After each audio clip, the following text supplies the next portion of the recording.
What is up, you guys? Welcome back to Twink Revolution. I'm Sam. And I'm Gian. And we are here with an incredibly special guest. We have with us Peter Coffin, who is... Hello. Hi. A YouTuber who you've surely heard of, one of the hosts of the Low Society podcast, and an author. And we are just delighted to have you. Well, I appreciate you guys having me on. So we're super interested to kind of dig into some of the things you've been working on. And just recently, maybe a little bit more about your political journey. Because is it Sure. just my impression, or have you been a little spicier than usual lately? Lately, a little bit. I would say that it's not like a massive amount of spice I've really brought in there, but I've sort of, I would say I have been a little bit more forthcoming with certain things that have made people a little more angry. And so you consider yourself a Marxist, right? Is that Yes, I do. Yeah, which kind of distinguishes you from maybe some of your sort of colleagues in the who maybe have a prominent YouTube following. But you sort of hang in that community, right? Vaguely. A bit, I would say. I would more or less I'd say that I am friendly with a number of people who probably aren't Marxists. Yeah, we all have to survive with imperfect, friends. So yeah, I wanted to know maybe what sorts of things do you think have been sort of propelling some of your maybe the change in your approach to analysis, Marxist or otherwise, lately? Well, I wouldn't say that any of my beliefs have actually changed, but it's like you said, I would say really in approach. I think there's a certain element of, where we are politically that I do feel as though in certain contexts, it's definitely important to be sensitive and care about how people are viewing the space that they're inside. But I also think that we need to kind of, in some respects, stop treating public content left type people as a space where we're meant to sort of, we need to stop looking inward is what I'm saying, I guess. And I think that we need to look more towards where people are outside of our sort of little community. And we need to, figure out how we're going to be talking to, because if we just sit and say all right, it's perfect. This is the perfect way to be a leftist. This is the right way to do things. This is the right opinion to have. All we're eventually going to do is kind of snipe at each other until either there's a very tiny, very pure left, or there isn't a left anymore. Because everybody gets sick of it. Yeah, it's not a necessarily very fun place to be. I know you recently were originally scheduled to maybe do an appearance opposite Milo Yiannopoulos. He of the quips. He who shall not be named. Yeah. But I loved, there was a video you did where you talked a little bit about what you saw as the value of being a leftist, a sincere leftist who shows up on these platforms and represents these views. But it was not a necessarily a popular view, or you got some pushback. They don't love that. No. I love it. Well, I appreciate that very much that you love that. I think that the problem that we have with that kind of a thing is that I think there's I was nice in the way that I described, or tried to be nice in the way that I described the sort of looking inward type of leftism, but to put it in a less charitable way, I don't like the sort of clubhousey vibe that we have with the online left. I don't like the way there's sort of you need to prove to us that you're worthy of being in the left. No, that's not how politics works. If you're attempting to put forward an agenda, a program, it's entirely on you to prove to people who don't know anything about it why it helps them and why you're worthy of their time. And we don't look at it that way.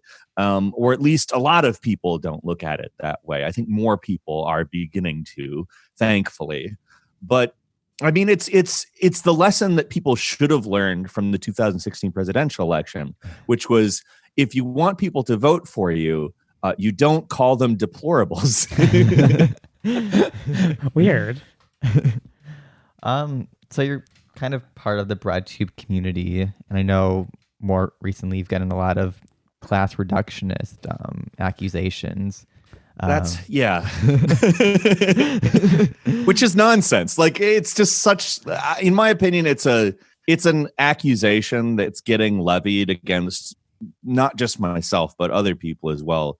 That's more or less there to shut down any mention of class, as opposed to actually talk to people as though, like, if you look at my work, it's very obvious that class is not the only thing I talk about or the only thing that I believe is important to address. Like, ideological bigotry that is targeting like Black people, trans people, gay people, any number of marginalized groups, they're important to address. And while I do think that they exist ideologically to support the overall power structure, I don't think that getting rid of that power structure will immediately fix all of that. I think that ideology will persist in people's minds.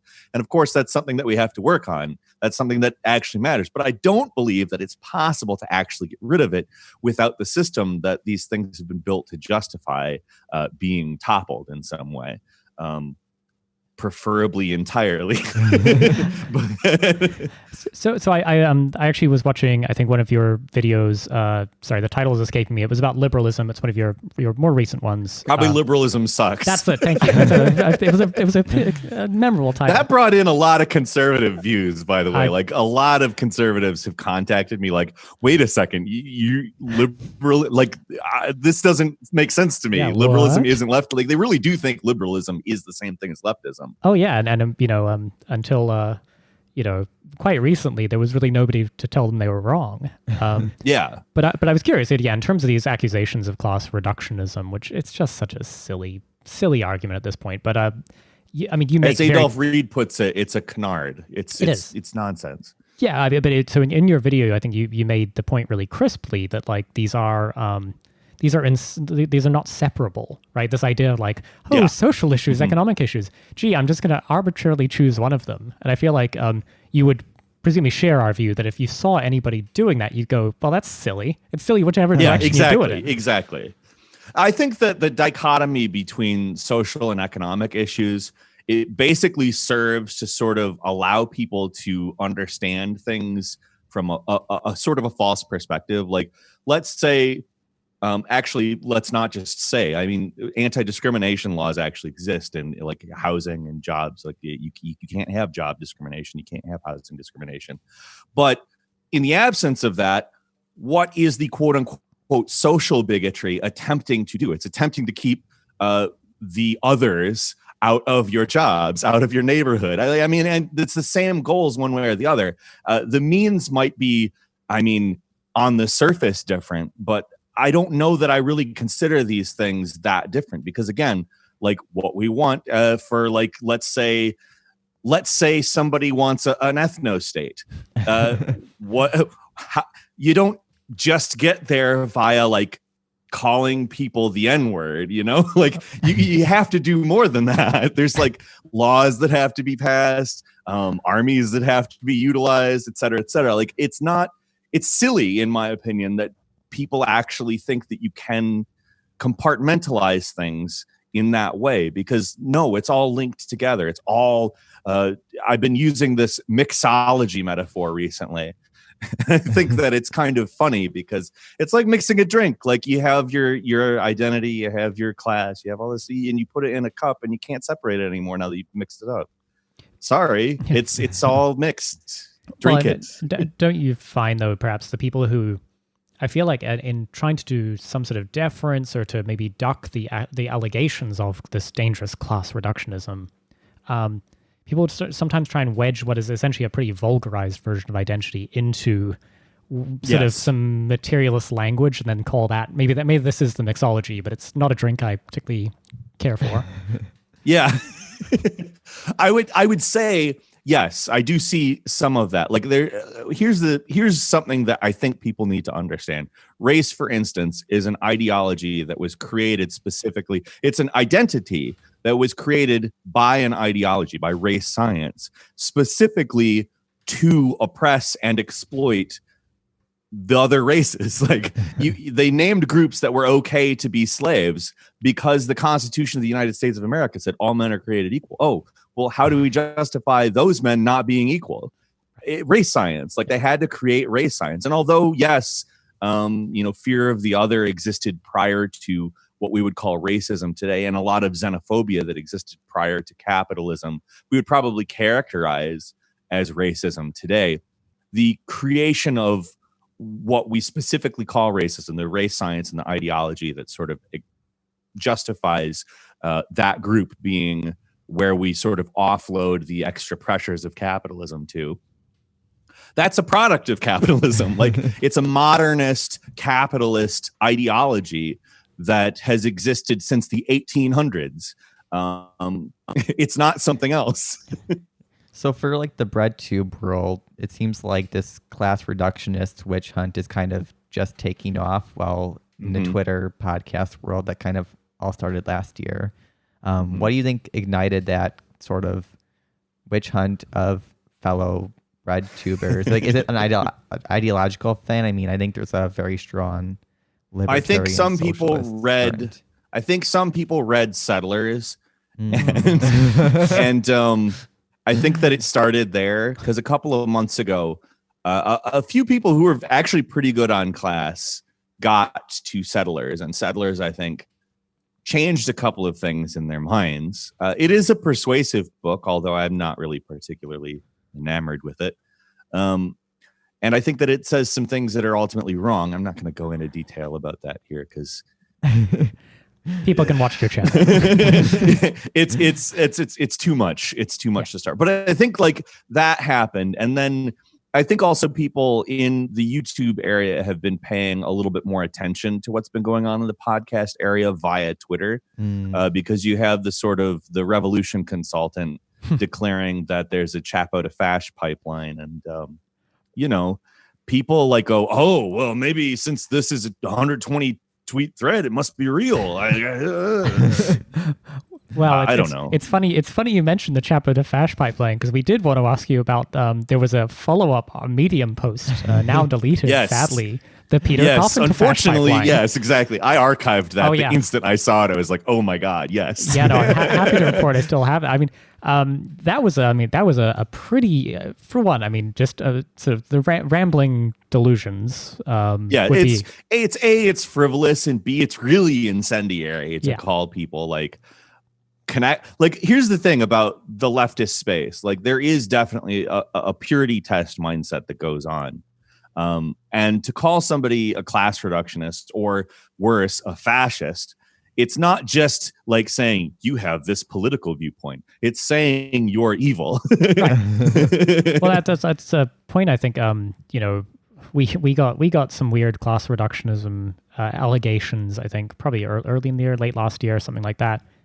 Because we had played host to Amy Therese on our podcast. And we like her. How dare you? I know, we platformed this dangerous How woman, dare you listen to what a person says? I know. That you may or may not agree with. Well, yeah. I don't know.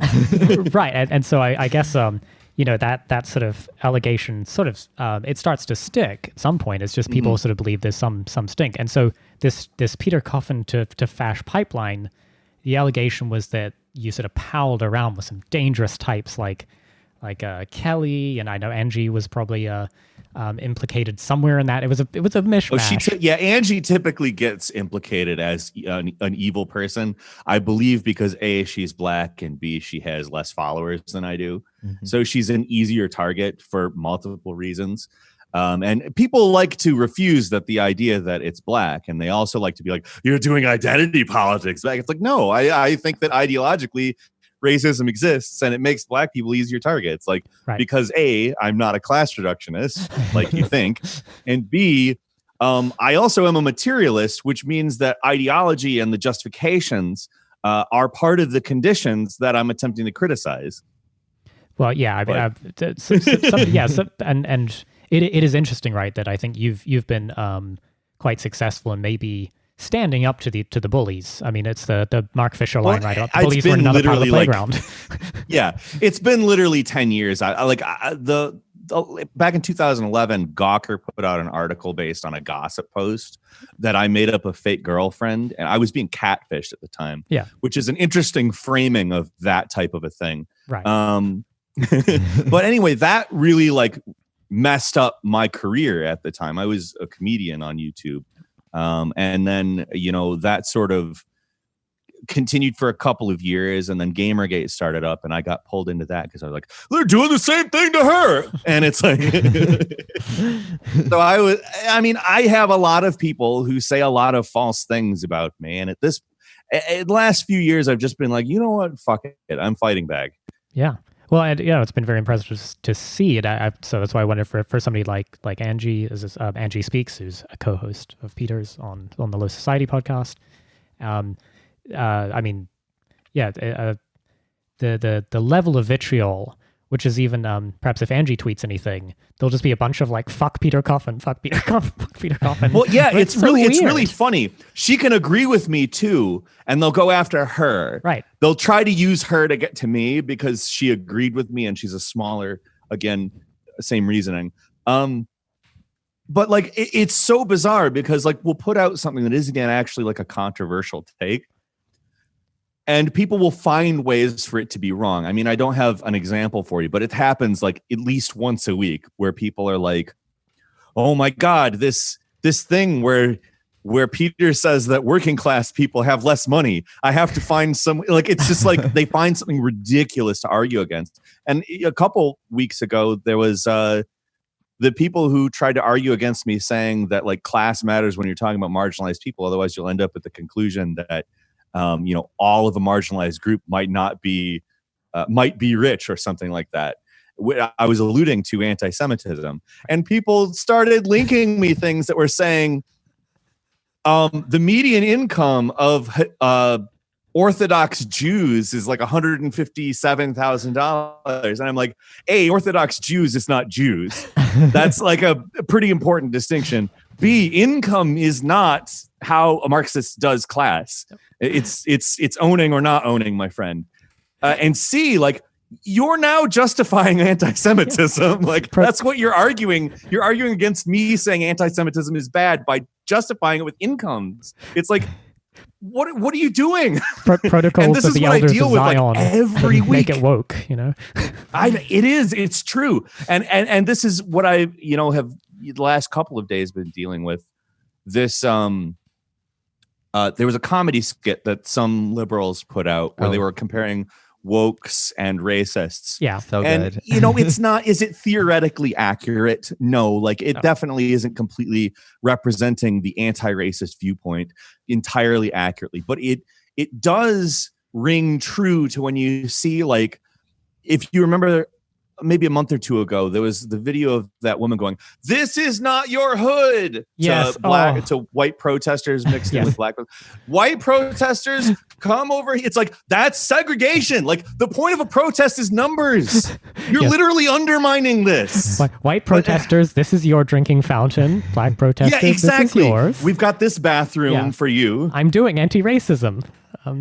It's just like, but like, and that's the thing that comedy sketch is criticizing. Yeah. And again, like, do I expect that to be like completely theoretically sound? No, I don't. Oh. But you have all of the breadtube people lining up like, this is absolutely just wrong. Like anti-racists don't think this way. Like this is not something an anti-racist. It's like, I don't care. It's comedy. Like it's not supposed to be theoretically sound. If it were, like, it wouldn't be comedians making it, it would be political theorists, and it wouldn't be funny. Yeah, evidence. My own videos. I'm really struggling at this. Wait, you're trying to tell me that this Larry David guy just gets into all these weird things. I don't understand this. This isn't a real reflection of reality. Exactly. And like the thing is it reflects a sentiment I think that a quote unquote normal person might actually think. And that's something that I think people need to start understanding. Like what is propagated in the mainstream culture may not be accurate to what you think as a leftist, but that is the image that people get of leftists. And it's unfortunate that we don't care about that. We just like, that's wrong and evil. And it's like, no, if you react that way, you're telling them that it's right, and that's the problem. If you defend us like, but anti-racism is this, like you, I don't know. I just don't know how people don't understand, like, the way that you go about convincing people is not to tell them that they're dumb and evil. Yeah, well, I think also I saw some of the tweets. I think Val should like a big like, this is not accurate and this isn't funny, but like, for one, there's no humor in like a platform I find that should have humor. And I think breadtube tries to usually have humor to some point. But also the fact they're not acknowledging people do talk like that. Like I see it all the time. Like, right. So there's they like, absolutely do. Again, that woke lady I use as an example who was trying to segregate the protests. Like, sorry, but that's, I mean, like a perfect example of what that video is criticizing. Right. I am curious about, this idea of maybe appealing to kind of normal people, because the problem is I feel like, you made an entirely intelligible statement there about like, yes, this is an attitude that might be held by a broad set of people we might regard as not like terminally poisoned by online political discourse.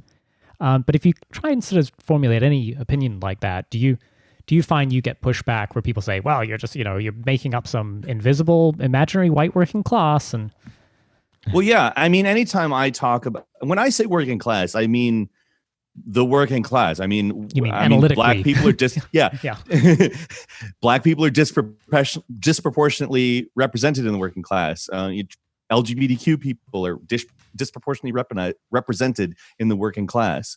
When I'm talking about that stuff, I don't mean white people, but yet there's this conceptualization that it means like people who work at the Ford factory and wear blue overalls and wear those conductor hats or whatever and carry a big wrench.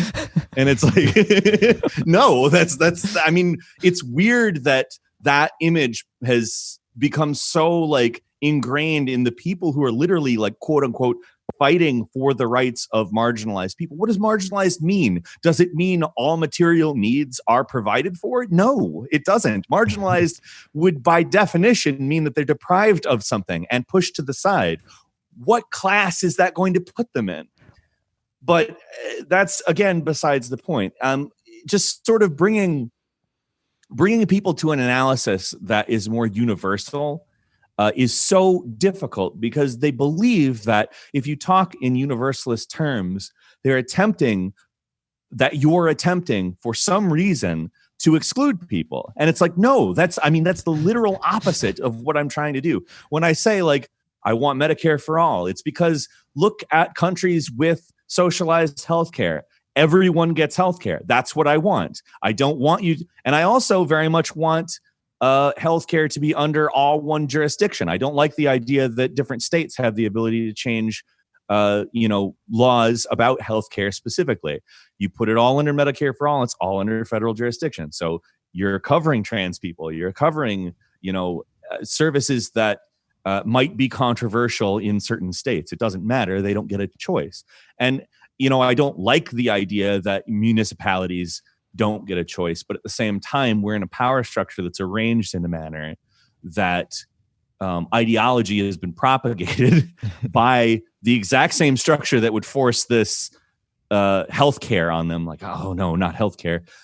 I don't know. I could go on forever about how irritating the universalism versus individualism argument is, but I almost feel like at this point it's almost not really useful because, like, I think quote unquote normal people get it. Like when I say, everybody gets healthcare, and that includes LGBTQ people as well as, wrench carrying blue overalls Ford worker. I think that a person outside of woke or left or whatever Twitter sphere that you want to point at as the proprietors of this problem, I think outside people get it. Because look at what happened when Bernie Sanders went on Fox News or went on Joe Rogan. Look what happened when Slavoj Žižek debated Jordan Peterson. The online left got pissed off, and the offline normal person was like, oh, wait, I mean, that sounds good. Yeah.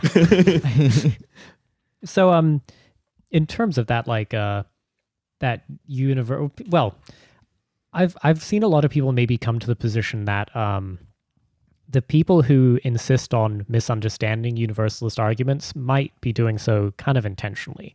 And I don't mean as a grift. I mean, it's more like they are literally class enemies, and the only interaction they have with the working class is like their Starbucks barista. I think that to some extent, a lot of them aren't necessarily class enemies, but class traitors. Sure. Because I think a lot of them you would end up putting under the category of not owning, but more sort of doing the guarding, right? For like they're the castle guards, so to speak, right? And you know, when we're talking about those people, like we do have to understand that like they're in a position that ultimately is downwardly mobile, and ultimately we're kind of fighting for them too, even though they hate the idea that they could be lumped in with some sort of leftist normie everyday person who gets dirt on their face at work group. But it's true. Like, and the real class enemies are the owning class. Like, right. I mean, it's not like they're fundamentally evil or anything, but the fact that they've managed to accumulate wealth and the fact that they perpetuate a mode that exploits and oppresses is, I mean, it's obviously a big problem. It's the big problem. And to talk about it from the perspective of, you know, where the sort of, you know, blue check mark liberals look at it, they think that we're coming at them saying you need to be brought down to our level. And that's not the truth. It's not the truth at all. We think that everybody should have ownership of the means of production and that everybody should get the full value of their labor. Like, that's what we believe. And that, in my opinion, if you aren't concentrating wealth among the top 1% of the world, ultimately everybody's standard of living will probably go up as opposed to down. But that's just me. Well, I'm curious about whether the kind of our online discourse, particularly maybe since the collapse of the Bernie campaign, just because that was maybe a good organizing principle or something everyone could kind of maybe shut up and it did absolutely help unite people around a cause, so to speak. But I wonder how much like we all, and I mean sort of anybody who maybe considers themselves a materialist of some stripe, end up having to sort of orient so much of our opposition or the discourse gets oriented around sort of the sensibilities of that kind of professional class or those downly mobile PMCs. I think that's actually the trap that most of us end up falling for. I would like to say that, you know, the way that you characterize what I'm doing right now is being more spicy. Well, I would characterize it as just sort of shedding that affect. I'm not, I don't give a shit what those people think anymore. Like, and people who aspire to be in that sort of, you know, guard group or whatever you want to call it. Professional managerial class is a sort of a controversial term because it's not technically a class. I think it's rhetorically a useful term because you can sort of point at a group, and with people who aren't initiated, they hear the word class and start going, oh, class might matter. But that group of people, like you have people who are in the working class and aspire to be in that will also sort of come at you. I mean, we don't really have, I feel like we need to stop letting them be the guards. I think that like leftism isn't a thing that's behind their doors. And I think that like since, you know, Gamergate and those types of situations have been like prominent, like leftist representations of a quote unquote left in the mainstream media, they've sort of been allowed to curate what the left is. And I think that like the attitude behind it is probably most apparent in that. I don't know if you recall the hashtag We Are the Left letter. Oh, one of my favorite pieces of performance art ever. Wait, what's that? I think, okay, so it's this letter that Sadie Doyle wrote back in 2016, which was rebutting the Bernie Sanders campaign for not being identity politics focused enough. Which, by the way, like, if you look at like criticisms of the Bernie Sanders campaign right now, like a lot of people are saying too much identity politics. Yes. But that's again besides the point. I mean, it was this letter that like it basically asserted all these prominent sort of PMC type liberals were the left, and they were angry that like there was a sort of actual left rising that was saying like, no, you guys are liberals and the left is a different thing. They were like, no. We have a hashtag and yeah, basically the letter was a lot of umming and knowing. Yes. I particularly still love that letter because it was one of the best examples of my favorite genre of comedy, which is the corrections and addendums to like woke letters. Yeah. It had like 20 corrections after like, I know, edit one, we excluded sex workers, or we accidentally exactly. Like, oh god, it just is so good. Well, and the thing is they actually did exclude sex workers too. Like all of these things, like. Yeah, it was absolute. It was dog shit. Like, not only did they exclude sex workers, they included a couple of names that didn't actually sign on to it, and like got angry at Sadie Doyle publicly on Twitter. Like, no, I did not say that I am the left with you guys. And like, it was kind of like Pete Buttigieg's letter, where his I forget the name of it, but it was his quote unquote black platform. Yes. Which was essentially a massive sham. Right. But I have a black friend from Pete. Yeah, Buttigieg. It was. Yeah. I have a black friend as a policy. Yeah. But yeah, I mean, I feel like that attitude, that claim to the name the left, I think is sort of the demons that we're agitating, so to speak, in talking about universalist struggle, because not only does it make them not the quote unquote left, like there are people who are quote unquote actually left now, but it says like, hey, those conservatives, they might get it at some point and we should talk to them. And they really don't like that. So we've got another special guest. We have Destiny just waiting in the wings. Destiny and sorry, I had to. That guy's a dick. What is his deal? Well, I don't know. I talked to him, sort of as just like a normal stream. Like I went on to his stream and had a discussion with him, and I thought that it went all right. I wasn't like super proud of it or anything, but people were like, I mean, he kept talking about me after the fact on his stream, basically shitting on me, like, oh, I don't have anything to say. This type of blah, blah, blah, blah. And his audience is constantly going at me. So I made a video about him, which characterized him less than charitably, but it wasn't just him I was talking about. He's sort of like the prime personality of a certain archetype, the Twitch debate bro. So I did use his aesthetic to sort of criticize that entire archetype, and he took it like I was literally talking only about him, and he got so pissed off at me. And I was on a stream with somebody else talking to them, and he decided to bring Destiny on, like you did right there. And he basically came in with his a list of grievances, and just like it was really uncharitable, and didn't take the idea that I was criticizing an archetype. I was tired. I wasn't really in a mood to debate. So I ended up just like screaming at him and leaving. Ground rules. So the ground rules thing. I was just to use an overused term very much triggered me. Yes, no, fair enough. I was like, are you fucking kidding me? So you're doing the thing I'm making fun of you for doing. So I was barely aware of who he was, and this was probably 11 or 12 months ago that you went on first, right? Or that. Yeah. And I remember seeing it at the time, and so thinking nothing of it, being like, oh, cool. I knew who you were, and so I was like, oh, that's cool. Nice to see a lefty kind of going to bat and trying to talk some ideas out. And then I guess in preparation for this, I went back and was trying to sort of dig up some, and I hadn't seen the original video that upset him so much. And the video is hilarious that you did. I mean, it's thank you. It nailed. I think it ended up being a lot more true than I intended it. Like I said, I intended it to criticize a sort of Twitch debate bro archetype. Yeah.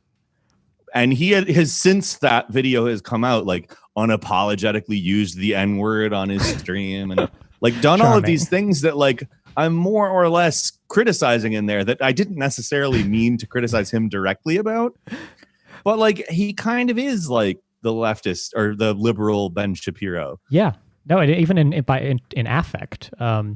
Yeah. But it's funny that the Twitch debate bro thing is such an archetype, but I feel like you kind of nailed it in your video, but it's gotten weirder and it's infecting the left. I mean, Valsh, I'm not a fan of. I think Sam I'm not particularly a fan at this point. No. I was fine with him before he decided to just start weaponizing the Sam bullshit, that people were trying to throw at me at the time. But whatever. Didn't he start calling out people on the left, being like, "You're nuts balls and you're class reductionists"? I think he mentioned you and Angie actually. He called us class reductionists. Yeah, which is like, I know that he knows for a fact that it was a big controversy on Twitter because, Carlos Maza started that shit about a month prior to that, and he's much bigger than Vash or myself. And that started a big Twitter problem that put me on Gwen Snyder's radar. That put, I mean, that's basically, it's made things difficult for me on Twitter. Yeah. Not that they were ever particularly easy, but like it was one of the things that has flared up recently.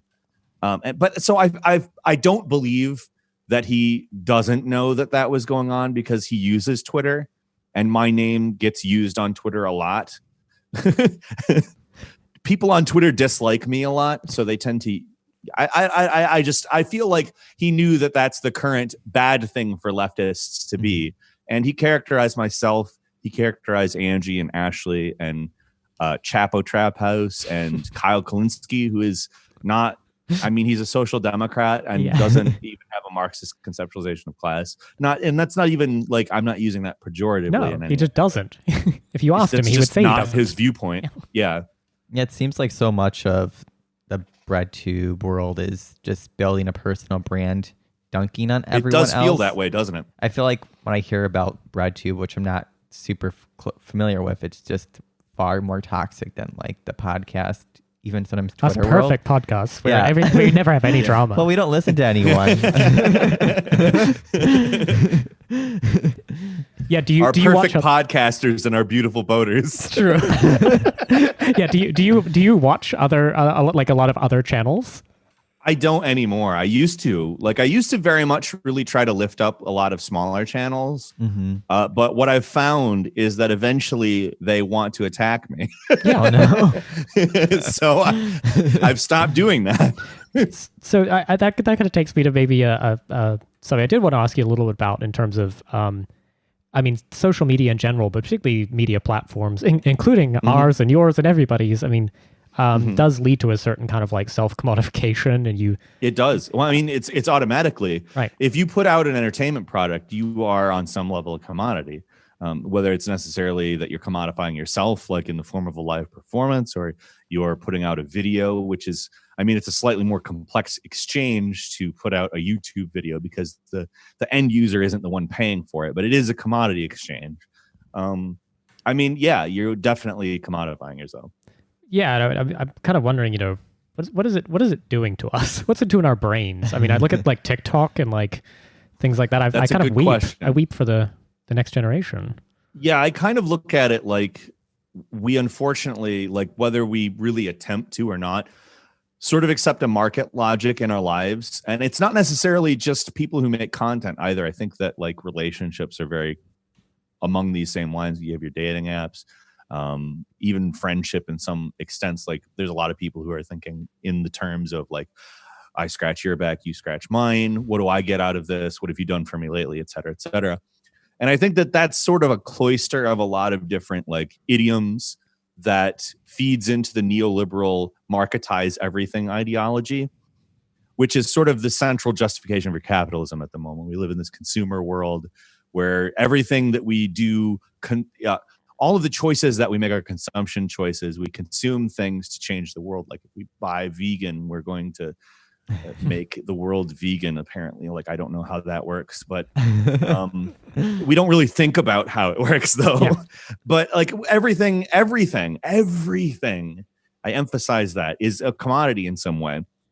And that includes, our content, that includes our personalities, that includes, and the more mediated you are by a social media platform, or even a traditional media platform, the more mediated these relationships are, the more they're able to capitalize on this sort of market logic that they've more or less, and when I say they, it's a very ambiguous word I'm using, because they doesn't necessarily mean anybody in particular. They could mean, in this case, Twitter. Like, they've created a set of incentives that, likes and retweets, these things are in many respects a type of currency.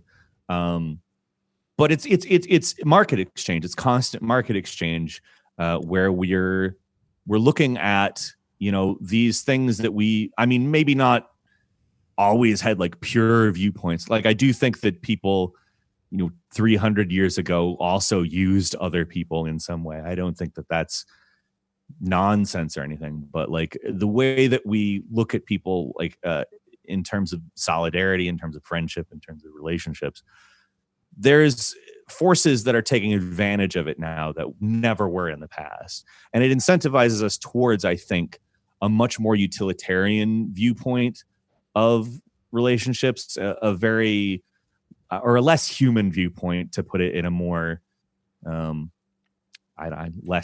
maybe a less utilitarian way. I don't know.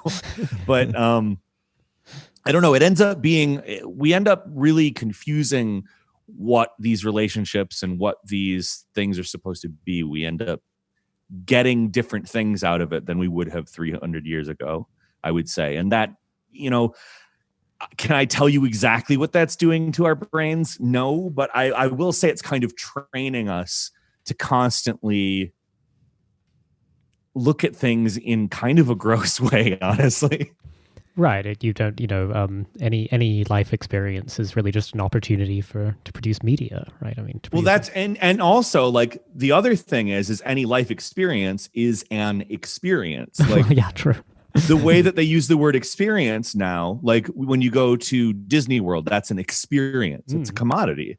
Like, the so cost. Like, and that's filtered down into our everyday experiences. Like, in some cases, you're going to like in Halloween, you go to the corn maze or something. That's a commodified experience. You're not, and you see that more so in like I said, even more everyday things. But again, we're starting to get into the micro level as opposed to the macro.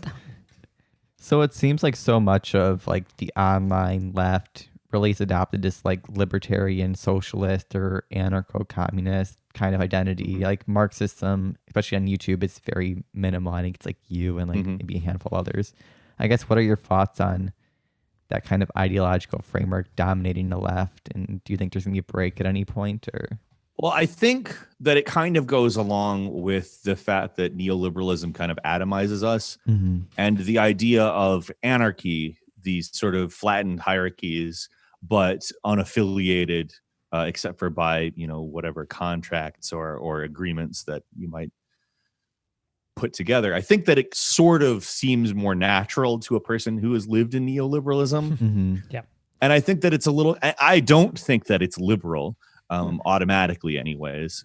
I do think that when we think about like how the current power structure can assert itself in our spaces, like not really knowing anarchist theory very well, kind of just understanding that like, no, we're not going to have somebody above us. No, we're not going to have authority. No, we're not going to, like, vertical power structure is a thing of the past. Like, thinking about that, and not thinking about how the neoliberal individualism can kind of come in and the market can kind of assert itself under different names. And I think that that's happened.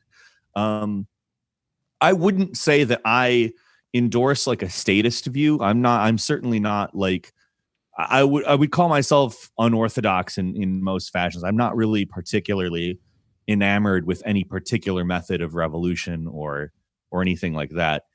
But I am I find it very important to actually have a coherent critique of the power structure. And I think that the best one to start with, at very least, is Marx. So now, does that mean I think that, like, doing local activism is wrong. No, like a lot of people, I said, a couple of weeks ago, I said that, public anarchism has amounted to liberalism, and that got anarchists very angry at me. They're like, anarchy is this and this and this. And I said, no, I said what it has amounted to is different than what it's supposed to be. Like, I'm very aware of anarchist theory. I've read anarchist theory. I agree with a lot of it, to be honest with you. But I also see that we don't really have choices as to how we exert political pressure. Like, we're going to be presented with certain opportunities at certain times, and we should have a structure that is organized to take advantage of those opportunities, which, if you talk to certain anarchists, that's what they want. And if you talk to certain anarchists, that's being a tanky. Like, and usually the difference between those anarchists is if they've read theory or if they haven't. Because you can organize in a manner that doesn't concentrate power upwards. It's actually not difficult. Like, workers' councils, the Soviets were that. Yep. Like, so yeah, I mean, it's fascinating you say that. I mean, in terms of yes, it's not anarchism is not liberalism, but there appear to be many strains of it that are very compatible with liberalism. Yes. I think it's vulnerable by not knowing exactly what you're talking about to becoming liberalism much easier than Marxism per se. Right. If you are applying Marxism, sort of, and we like to sort of joke we're just sort of, we'll say we're Marxists and we refuse to get into any more like LARPy shit than that. But I do feel like, the left, even a left which is maybe conversant with the ideas of Marxism, is split between kind of, I feel like there's people who imagine that the world, after the revolution looks like 1917 Russia. So that's like the conditions they think is going on. And then the other side is like your ANCAPs and your like libertarian brain of like, oh, it'll be like weird flatland with some other place where everything's flat and perfect, a spherical cow in a vacuum with no friction or whatever, and yet somewhere in the middle, you sort of have to say like, whatever the American left builds has to be American. It has to be a character, a product of our society. Exactly. That's exactly it. You can't get around the history, the things that have already happened and built to this point. You can't get around it. Like, people talk about prefiguration as a political option that we have. No, it's not a political option. We have the buildings. Yep. We have the tools. We have all that stuff exists. You don't get to choose whether or not you use that. It's there, you use it, or you're a fool.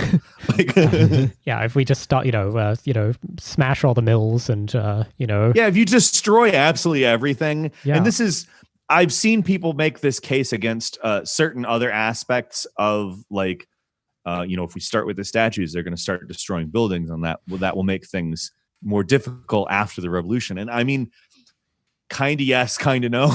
Like, if we start there, where do we stop? And it's like, I think we're getting into it. This is kind of a weird argument. And the reason I brought it up is because I see people make that kind of an argument and sort of derail the overall project. It's like, okay, so here's the problem with that argument. We're not going to destroy the buildings. Like, I don't think anybody has there might be a few Wendy's that get burnt down, but I don't think that like as a whole, we're going to destroy everything. That's like, we're not going to end up with like the Constantine poster with Keanu Reeves and like nothing behind it. Right. Like, no, I quite enjoy like readily available food and electricity and things like that. Yes, exactly. I like those things. And we will have to use nuclear plants. Yeah. That's a thing that I noticed that a lot of people don't like on the left. And I'm sorry, but well, Peter, I did not know this about you, but you're in the right place. Major points. Yeah, bonus points awarded. No, I completely, I 100% think that nuclear power is extremely important to the leftist project, and if we don't understand that, developing that into a more efficient and clean overall, like the more of that fuel we use, the better. If we don't understand that that's a major aspect of having a world that doesn't fry under the ultraviolet rays of the sun, I don't know where you're coming from. I don't know what science you're basing things on. Like, we are not going to, like, as much as I like windmills, I think they're very cool. I think that they work, but it's not going to be reliably all the power. It's not going to happen. It's not enough. I don't know if you're familiar with this book by Lee Phillips called Austerity, Ecology, and the Collapse Porn Addicts. It's I am not aware of it. No. Okay. It's a listener recommendation. It's a he's a very sincere leftist, I believe a Marxist, but he's, I think, a science reporter by training, and so he has this wonderful book which is about like kind of anti-science attitudes on the left, and he goes through a really detailed thing about like particularly nuclear power and why it's like actually good. Sounds like a book I'd like to read. Yeah, it's fantastic. It's the same author, same co-author did People's Republic of Walmart. Which is all about. Oh, great. Yeah. Oh, yeah, that's a very good book. I like that book. Yeah, this was his book just before that. And again, to talk about prefiguration. Oh yeah. We don't have a choice. It's there. Yeah, but that so have you? Yeah, I absolutely adore the People's Republic of Walmart, and I know some people have a problem with it, but I thought it was a pretty cool survey of like yeah, exactly. Like, what is it we have to work with? And it turns out quite a lot. Yeah. Yes. Like the between the supply chains, between the organizational methods, like, honestly, it is a case that capitalism can work efficiently as long as it has a monopoly, basically. Yeah, it does wonderful things. Also we don't really want to fetishize efficiency either. Over, I mean, you could go into a lot of different aspects of it, but efficiency leads to high productivity. And if it's not matched with, doling out the value of the labor in a proper way, then what we end up with is where we are, which is a bunch of poor people getting welfare while working at Walmart. Right. And Walmart not giving them health insurance, or Walmart giving them very crappy health insurance, or whatever. Well, I mean, it feels like so much of the aesthetics, or there's an aesthetic objection to that. This, the smokestacks and the dark satanic mills and the these huge sort of productive capacity is kind of scary and terrible.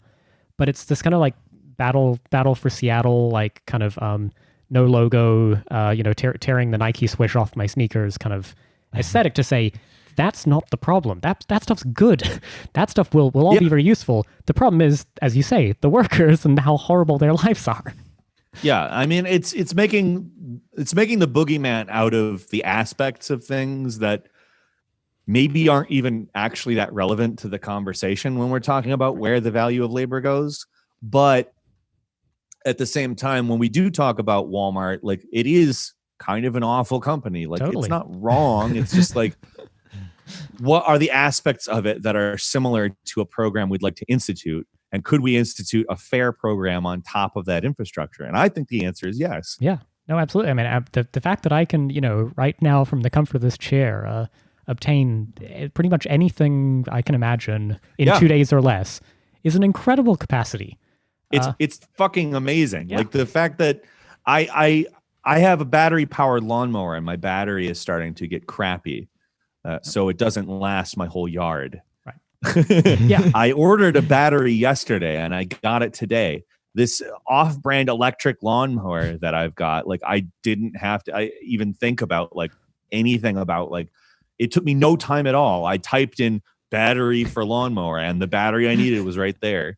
And I got it in a day. Yeah. And it's COVID. It's not even like full capacity Amazon Prime going on right now. No, it's crazy. Yeah, this is. I mean, not to get into prefiguration, but like, if we're talking about like, pre-industrial communism, they didn't. They would have had to sit there sharpening their one town scythe for days. We can have we have this. This is amazing.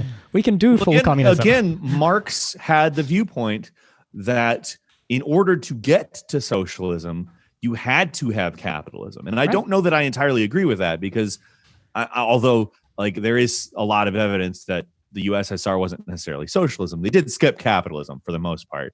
And, a lot of what they set out to do, they did. Not necessarily the things that make it fair, but, but I mean, there's, I think, a lot of room to criticize the USSR without going into all of the sort of American propaganda about the USSR. And I wish that we would do more of that, because I think that what was accomplished in the USSR, and even to China to some respect, even though China was really more trying to emulate the USSR than to attempt an actual like Marxist program, so to speak. Right. There really isn't necessarily a full Marxist program, more criticism. There's guidelines that he's put out for lack of a better term. But yeah, I feel like if we could understand that, you know, there is, just as there is with Walmart, there are aspects of those societies that work, and we could build a fair society on top of. I mean, again, if we're going to do it with Walmart, why not do it with the USSR? But again, that leads us back to nuclear, because part of the reason people don't like nuclear is Chernobyl, right? And that's a heavily propagandized event, which is also tied to communism, which makes people who might be thinking that the proclivity is anarchism, but it's really neoliberalism. It leads them to kind of buying that. Nah, I don't know about that nuclear. That's kind of centralizing power in a way. Right. Well, yeah, though I've certainly heard that argument. I mean, it's there's an element of so much of like the left opposition that developed in the 30s and in the US, right? I mean, and was well funded by state actors, but to say the least. Yes, and now is well funded by both state actors and private actors. Yeah, exactly. It's amazing. I mean, those structures still exist. They're just a lot more like they're smarter. They're YouTube channels now as opposed to organizations. Yeah, no, exactly. You know, so. And that's the problem. Is so many of those critiques that we all are all sort of so fresh in all our minds. You know, it's almost like it's either a historical irrelevance, because you're arguing about like, you know, was that the right uniform color to choose for the Red Army? Like, who cares? Who cares? Or should have been the Blue Army, Blue Wave. Vote blue no matter who. Yes, vote blue no matter who, as long as it's the Red Army. Yeah. Yeah, I mean, if that was what we were voting on, it's better. Maybe not perfect, but. Peter, we are coming up on time. So Peter's YouTube channel is incredible. They are on Patreon, and you should check out patreon.com/Peter Coffin. I'm a patron and a very happy one. I appreciate that. Thank you. I don't very much actually get to thank people to their faces for that, and I very much appreciate it. Oh no, thank you. And I think patrons can get access to your book as well, right? Yes, my book is available in PDF form to patrons, even dollar patrons. You don't have to donate. You could even just become a dollar patron for a month and get out while you still can and take my book with you. Yeah, actually, sorry, I realized we didn't actually introduce the book. Could you maybe tell us a little bit about the book? Yeah, it's called Custom Reality and You. It's about, actually, we talked about a lot of the things it was about on here, the sort of market logic present in society via social media and other mediating forces. It's also about sort of creating constructs as to explain like how those forces assert themselves, like the idea of cultivated identity, the idea of perpetual correctness, of somewhere to belong, those types of things. I mean, it doesn't make any sense to somebody who's just hearing me say those things right now, but maybe they sound intriguing. But I think that it's a decent criticism of where we are socially speaking in a very heavily propagandized neoliberal world. And the Low Society podcast is available, I assume, where all good podcasts are found. You can subscribe on Spotify, you can on iTunes. You can do it just by going to soundcloud.com/low-society, I think. We'll link it. We'll link it in the episode description. I listen to all my podcasts on Spotify, so I'm like a serious sold on the corporation's way of doing it. Person, you are a busy bee. Is there anything we've missed? Anything else you'd like to Nothing important. Oh, I'm sure I do other things. But I'm sure you do. No, that's a lot. No. We'll get an Amazon affiliate link if anyone wants those lawnmower batteries. You know, we'll get them all in there. Yeah, absolutely. And I'll start linking, useful utilities via Amazon and making 10 to 12 cents off Perfect. of it. So socialist approved utilities from Amazon. I love it. I think we can pitch this. Peter Coffin, thank you so much for being here. Thank we you. appreciate it. No, thanks for having me.